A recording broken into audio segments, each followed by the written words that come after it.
చర్చా for people live TV ప్రేక్షకులకి నమస్సమంజలి.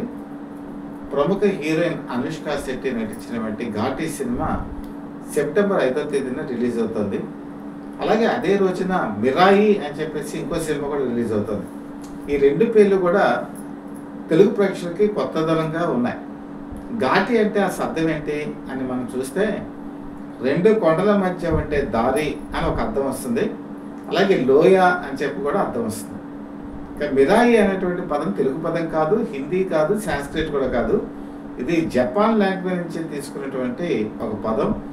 మిరాయి అంటే భవిష్యత్తు, ఫ్యూచర్ అన్నమాట. సో ఈ రెండు సినిమాలతో పాటు గర్ల్ ఫ్రెండ్ అనేటువంటి సినిమా కూడా రిలీజ్ కాబోతుంది. అయితే ఈ రెండు సినిమాలు పోటీ పడే తరుణం ఒక విధంగా చూసుకుంటే సినిమా ఇండస్ట్రీలో రానున్న కాలంలో పోటీ అనేది పెరుగుతోంది. గత సంవత్సరాల కనుక మనం చూసుకుంటే ఇంత సినిమాల పోటీ లేదు. వీళ్ళు ఆగస్టు 14 కనుక తీసుకుంటే వార్ 2 ఉంది, ఓ పక్కనేమో మరి కూలీ సినిమా ఉంది. ఈ రెండు పోటీ పడుతున్నాయి. సెప్టెంబర్ 5వ తేదీ వచ్చేప్పటికి నేను చెప్పిన ఘాటి అలాగే మిరాయి ఇది పోటీ పడుతున్నాయి. మరి కరెక్ట్గా సెప్టెంబర్ 25వ తారీఖు కనుక చూసుకుంటే OG cinema power star Pawan కళ్యాణ్ది, అలాగే మరి నరసింహం బాలకృష్ణ నటించినటువంటి అఖండ తాండవం ఈ సినిమా కూడా ఈ రెండు సినిమాలు అప్పుడు వస్తున్నాయి. కాబట్టి కాంపిటీషన్ అనేది ఒకే డేట్స్లో పడుతుంది. అదే థియేటర్స్ కూడా ఉన్నాయి కాబట్టి ప్రాబ్లం ఏమి కాదు. ఇక్కడ మనం చెప్పుకోవాల్సింది ఘాటి. అనుష్క శెట్టి చాలా కాలం తర్వాత స్లిమ్గా కనబడ్డారు. మీరు ట్రైలర్ కనుక చూసుకుంటే అంతకుముందు అసలు ఆవిడ అలా స్లిమ్గా మారగలరా అని చెప్పి అనుకున్న తరుణంలో మళ్ళీ తన పాత పెర్ఫార్మెన్స్ని చూపించే స్థాయికి వచ్చారు. ఆవిడ 2005వ సంవత్సరం సూపర్ అనేటువంటి సినిమాలో సినిమా ఇండస్ట్రీకి వచ్చారు. ఇప్పటికీ 2025 అంటే 20 సంవత్సరాలు పూర్తయింది. ఆవిడ హీరోయిన్ ఓరియంటెడ్ క్యారెక్టర్స్ మంచివి చేశారు. అందులో అరుంధతి కనుక చూసుకుంటే ఖచ్చితంగా మన జేజమ్మ అనేటువంటి క్యారెక్టర్లో ఆవిడ నటన ఎప్పటికీ కూడా నిలిచిపోతుంది. ఇక్కడ మనం ఈ ట్రైలర్లో కనుక చూసుకుంటే కొన్ని ఫైట్ సీక్వెన్స్ కనుక చూసుకుంటే ఖచ్చితంగా ఆవిడ పాత పెర్ఫార్మెన్స్ని మళ్ళీ తిరిగి తీసుకొచ్చారని చెప్పి మనం చెప్పక తప్పదు. అయితే ఈ సినిమా కథ ఏంటి అని చూసుకుంటే గంజాయి వల్ల బాధితురాలు ఒక గిరిజన ట్రైబల్ మహిళ బస్ కండక్టర్గా కూడా పనిచేసే క్యారెక్టర్ అందులో కనిపిస్తారు. గంజాయి వల్ల తన కుటుంబం పాడైపోయినప్పుడు ఆ గంజాయి స్మగ్లర్స్ ఎవరైతే ఉన్నారో వాళ్ళని అడ్డుకునేటువంటి ఒక రెవల్యూషనరీ క్యారెక్టర్గా మనకి కనబడుతుంది. ఇలాంటి క్యారెక్టర్స్ కనుక చూసుకుంటే మనం ప్రీవియస్ కనుక పూలందేవి క్యారెక్టర్ చంపల్ లోయలో ఆవిడ ఎలాగ అసలు మారింది అని చెప్పేసి బండిట్ క్వీన్ అని చెప్పేసి అప్పట్లో ఒక హిస్టారికల్ మూవీ లాగా వచ్చింది. ఇక్కడ కూడా కనుక చూసుకుంటే దాన్ని కొంత స్ఫూర్తిగా తీసుకున్నారా క్రిష్ అని చెప్పేసి మనం అనుకోవచ్చు. క్రిష్ జాగలమూడి యాక్చువల్గా హిస్టరీని బాగా స్టడీ చేస్తారు. ఆయన మణికర్ణిక అని చెప్పి సినిమా తీశారు కంగనా రావత్తో. అది కూడా చాలా డీప్గా స్టడీ చేసి ప్రతి సీన్ కూడా అద్భుతంగా తీశారు. అలాగే గౌతమి పుత్ర శాతకర్ణి బాలకృష్ణతో అది కూడా హిస్టారికల్ మూవీనే, అది బాగా తీశారు. మొన్నటికి మన హరిహర వీరమల్లు కొత్త పార్ట్ ఆయన తీసినా ఆ పార్ట్ కూడా చాలా అద్భుతంగా వచ్చిందని చెప్పి అందరూ మెచ్చుకున్నారు. క్రిష్ జాగలమూడి ఏదైనా అథెంటిక్ సబ్జెక్ట్కి వెళ్తారు, తర్వాత సామాజిక పరిస్థితిని బాగా అర్థం చేసుకుంటారు, దాని నేటివిటీని గుర్తిస్తారు, దాన్ని చాలా స్పీడ్గా తీస్తారు. ఇప్పుడు ఫర్ ఎగ్జాంపుల్ రాజమౌళి కనుక తీసుకుంటే రాజమౌళిలో కూడా ప్రతిభ ఉంది. కాకపోతే రాజమౌళి మేకింగ్ అనేది చాలా లాంగ్గా ఉంటుంది. కానీ క్రిష్ జాగలమూడి వచ్చేటప్పటికి ఖర్చు తగ్గించుకోవడానికి ఆయన చాలా తొందరగా సినిమా తీస్తారు. కానీ ఏ కారణాల వల్ల ఏంటో కానీ మరి ఘాటి సినిమా మాత్రం ఆయన ఎక్కువ కాలమే పట్టింది. బహుశా మరి అంతకుముందు హరిహర వీరమల్లు ఇలాంటి ప్రాజెక్ట్స్లో ఉండటం వల్ల అలా జరిగిందేమో. ఇంకా అనుష్కకు వచ్చేటప్పటికి మన తెలుగు సినిమా ఇండస్ట్రీలో కర్తవ్యం లాంటి సినిమాల్లో విజయశాంతి ఒక హీరోయిన్గా ఒక హీరోయిన్ ఓరియంటెడ్ సినిమాలకి ఒక హైప్కి తీసుకొచ్చారు. ఆవిడ సినిమాలు తగ్గిన తర్వాత చాలామంది అనుకున్నది ఏంటంటే మళ్ళీ అలాంటి క్యారెక్టర్స్ ఎవరు చేయగలరు అనేటప్పటికీ అనుష్క శెట్టికి ఉన్నటువంటి బాడీ లాంగ్వేజ్ కనుక చూసుకుంటే ఆవిడ హైట్ 5.11, దాదాపు 6 అడుగులు ఉంటారు తక్కువగా. అలాగే ఆవిడ వయసు 44 సంవత్సరాలు.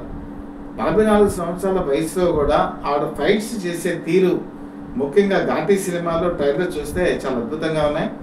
ఈవిడ కొడవలిని ఆయుధంగా కూడా చేసుకున్నట్టుగా కనపడుతోంది. అలాగే ఈ కళకు సంబంధించి మన ఆంధ్రప్రదేశ్, ఒరిస్సా ఈ బార్డర్స్ని ప్రాతిపదికగా తీసుకున్నట్టుగా కూడా అంచనా వేయడం జరుగుతుంది. ఇంకా మరి ఈ సినిమా కథనం కనుక చూసుకుంటే చాలా డిఫరెంట్గా వెళ్తుంది. అంటే మొట్టమొదట బాధితురాలుగా తను పడే కష్టాలన్నీ కూడా ఫస్ట్ హాఫ్లో చూపించబోతున్నారు. సెకండ్ హాఫ్ వచ్చేటప్పటికి తను ఏ కష్టాలు పడిందో అది గంజాయి స్మగ్లర్స్కి ఒక వెన్ను దడ పుట్టించేట్టు కళ్ళు బయలు కమ్మేట్టుగా చేసే ఒక క్యారెక్టర్ ఇక్కడ ఆవిడ చేయబోతున్నారు. అలాగే తమిళ హీరో వచ్చేప్పటికి విక్రమ్ ప్రభు ఈ సినిమాలో చేస్తున్నా కూడా ఇది హీరోయిన్ ఓరియంటెడ్ సినిమానే చెప్పాలి. అనుష్క శెట్టి ఎప్పుడైతే ప్రాధాన్యత గల రోల్ దొరికిందో ఖచ్చితంగా ఆవిడ మొత్తం సినిమానంతా కూడా డామినేట్ చేస్తారు. అరుంధతి సినిమాలో కూడా జరిగింది అదే, ఇక్కడ కూడా జరగబోతుంది అదే. అయితే ఈ సినిమా సక్సెస్ ఎలా ఉంటుంది, ఏ విధంగా ముందుకెళ్తుంది అంటే ఖచ్చితంగా ఇది సక్సెస్ బాట పెట్టేటువంటి అవకాశాలు ఎక్కువగా ఉన్నాయి. గంజాయి అనేది మన సోషల్ ఎలిమెంట్స్ కనుక చూసుకుంటే ఈ మధ్య కాలంలో మత్తు అనేది యువతని చిత్తు చేస్తుంది. ఎవరైతే ఈ గంజాయి బారిన పడ్డారో ఇది ఒక యూనివర్సిటీ విద్యార్థుల దగ్గర నుంచే కాదు, అలాగే యూత్ దగ్గర నుంచే కాదు, అలాగే చిన్న చిన్న ఉద్యోగాలు చేసుకునే యువత దగ్గర నుంచి కావచ్చు, ఈవెన్ వయసు మళ్ళినటువంటి వాళ్ళు కూడా అనుకోకుండా ఈ బారిన పడి తమ సంపాదించిన డబ్బంతా కోల్పోయి వాళ్ళ బతుకులు ఛిద్రమైపోయి అలాగే వాళ్ళ కుటుంబాలు నాశనం అయిపోయి చివరికి వాళ్ళ వల్ల సొసైటీకి ఇబ్బందికరమైన పరిస్థితి. ఎప్పుడైతే యువత కానీ లేకపోతే ఒక మిడిల్ ఏజ్ వాళ్ళు నిర్వీర్యం అయిపోయారు, వాళ్ళ శక్తియుతులన్నీ కూడా పోయి ఈ మత్తులో కనుక ఉంటే పరిస్థితి ఏంటి? ఇది కళ్ళకి కట్టినట్టు చూపించడం నిజంగా దర్శకుడు సాహసం. ఈరోజు అనేక ఎలిమెంట్స్ సినిమాలకు తీసుకుంటారు, కానీ గంజాయి బేసిక్ మీద తీసుకున్నటువంటి అంటే చాలా చిన్న చిన్న టచ్ చేసిన సినిమాలు ఉండొచ్చు, కానీ మెయిన్ దీన్నే థీమ్గా తీసుకుని క్రిష్ ఈ సినిమా తీయడం నిజంగా ఒక సాహసం. ఇలాంటి సినిమాలు నిజంగా రావాలి కూడా, ఎందుకంటే యువతకి ఇలాంటి సినిమాలు చూస్తేనే అర్థమవుతుంది. అలాగే ఇప్పుడు తెలుగు సినిమాకి వచ్చేటప్పటికి నేను చెప్పాను కదా ఈ కాంపిటీషన్ తక్కువ. మన ఎక్కడ కూడా హైప్కి వెళ్ళాలన్నా లేకపోతే ఒక అద్భుత విజయం సాధించాలన్నా నేటివిటీకి సంబంధించిన అంశాలు టచ్ చేయాలి. క్రిష్ జాగర్ల మూటికి వచ్చేటప్పటికి అది ఎక్కువగా కనిపిస్తుంది, ఆయన స్పాంటేనియస్ లుక్లో చూడటం జరుగుతుంది. అలాగే ఇక్కడ మీకు అనుష్క కనుక చూసుకుంటే అనుష్కలో ఉండేటువంటి ఒక మంచి గుణం ఏంటంటే ఆవిడ కూడా నటన చాలా సహజంగా ఉంటుంది.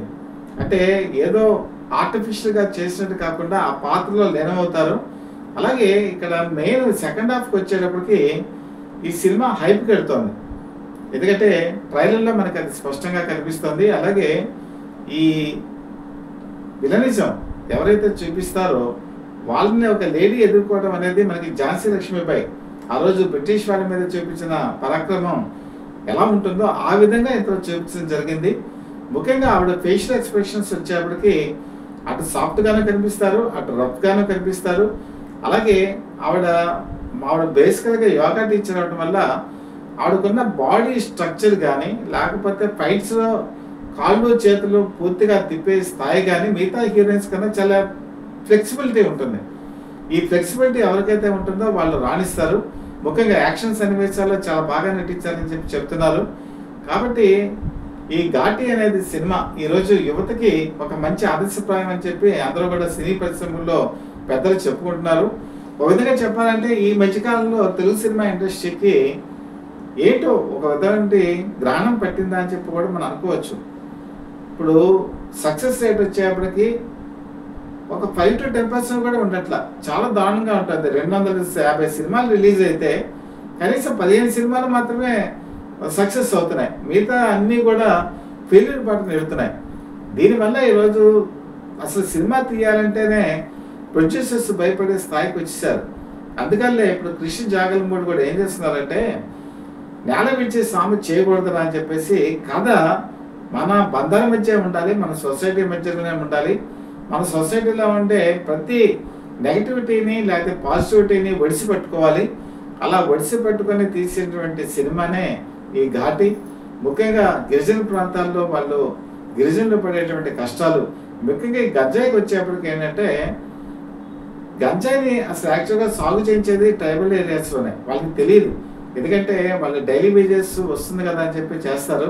అందుకే మీకు ఈ ట్రైబల్ ఏరియాస్లో గంజాయిని పండించి వాటి మిగతా ప్రాంతాలకి ఎగుమతి చేస్తుంటారు. దానిలో ఎక్కువగా బానిసలు అయిపోయేది, దానికి ఇబ్బంది పడేది కూడా గిరిజనులే. గిరిజనులు టార్గెట్గా చేసుకొని ఈ మాఫియా పనిచేస్తుంది. సో ఈ మాఫియాని ఒక గిరిజన మహిళే ఎదుర్కొంది అంటే అది సినిమాలో చూపించేప్పటికి ఒక ఉత్తేజం కలుగుతుంది. సో అలాంటి ఒక క్రియేటివిటీని ఈరోజు మరి క్రిష్ జాగర్లమూడి చేయడం జరిగింది. ఒక విధంగా చెప్పాలంటే క్రిష్ జాగర్లమూడి కెరీర్ కూడా ఇది చాలా ఇంపార్టెంట్. ఎందుకంటే గతంలో ఆయన మంచి హిట్స్ ఇచ్చారు, కానీ ఇటీవల కాలంలో ఆయన కొద్దిగా స్లో అయ్యారు. ముఖ్యంగా హరిహర వీరమల్లు ఈ విషయానికి వచ్చేప్పటికి పూర్తి విజయాన్ని ఆయనకి కేటాయించడానికి లేదు. ఎందుకంటే సినిమా ప్రాజెక్టుని మధ్యలోనే వదిలేశారు. అలాంటి వ్యక్తి మళ్ళీ ఇప్పుడు ఈ సినిమా ద్వారా కనుక తన సక్సెస్ లేదా అదృష్టాన్ని కనుక పరిశీలించుకుంటే ఇది కనుక మంచి విజయవంతమైతే మరొక సినిమాలో ఆయనకు వచ్చేటువంటి అవకాశం ఉంటుంది. అలాగే అనుష్క శెట్టి కూడా కెరీర్ అయిపోతుంది అనుకున్న తరుణంలో ఈ ఘాటీ సినిమాలో ఆవిడకు ఒక అగ్ని పరీక్ష. ఎందుకంటే ఈరోజు హీరోయిన్ ఓరియంటెడ్ సినిమాలు ప్రజలు ఆదరిస్తారా లేదా అన్న ఒక సందేహం ప్రొడ్యూసర్స్లో ఉంది. అందుకని ఆ సాహసం ఎవరు కూడా చేయట్లేదు. కానీ ఈ సాహసం యూవీ క్రియేషన్స్ వాళ్ళు చేస్తున్నారు. వాళ్ళు కూడా ఈ సినిమా కంప్లీట్ చేయడానికి కొంత కష్టపడాల్సి వచ్చింది. రాధేశ్యామ్ లాంటి సినిమాలు తీసి వాళ్ళు బాగా చేతులు కాల్చుకున్నారు. సో అలాంటి తరుణంలో ఈరోజు సినిమా మేకింగ్ చాలా కష్టతరం అయిపోయింది. మీకు అందరికీ కూడా ఇప్పుడు తెలుసు కదా, ప్రజెంట్ స్ట్రైక్ కూడా రన్ అవుతుంది. మాకేమో 30% వేతనాలు పెంచాలని చెప్పి కార్మికులు, మేమేమో ఇంత భరించలేము, మా పరిస్థితి చాలా కష్టంగా ఉంది ప్రొడ్యూసర్స్. ఇప్పుడు ఈ వారు కూడా నడుస్తుంది. సినీ పరిశ్రమ కష్టంలోకి వెళ్ళిపోయింది. సో ఈ కష్టాల్లోకి వెళ్ళినటువంటి ఈ తరుణంలో స్లంప్లో కూడా ఉందని చెప్పి చాలామంది భావిస్తున్నారు. ఈ స్లంప్ని తట్టుకోవాలంటే ఆగస్టు 14న కూలీ కానీ, లేదంటే మరి ఇప్పుడున్నటువంటి ఘాటీ కానీ, లేకపోతే వార్ 2 కానీ, ఇలాంటివి ఏదో ఒకటి ఒక కలెక్షన్స్ పరంపర సృష్టిస్తే కానీ నిర్మాతలకి వాళ్ళ బాధల నుంచి కష్టాల నుంచి తేరుకునే పరిస్థితి లేదు.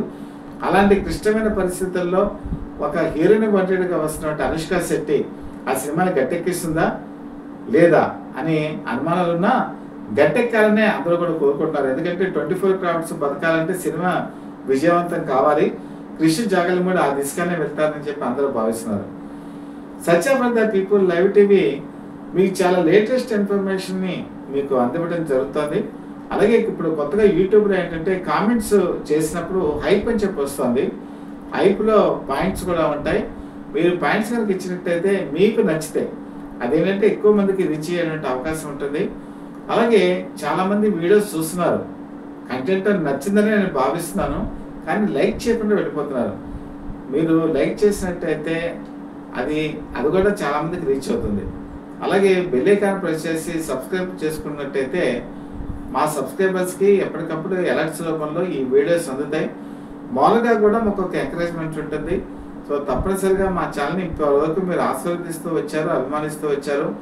భవిష్యత్తులో కూడా ఇదే కొనసాగాలని చెప్పి మనస్ఫూర్తిగా కోరుకుంటూ మీ మిత్రుడు శ్రేయోభిలాషి, అలాగే Satya for the people live TV chief editor DVSS Krishnaprasad.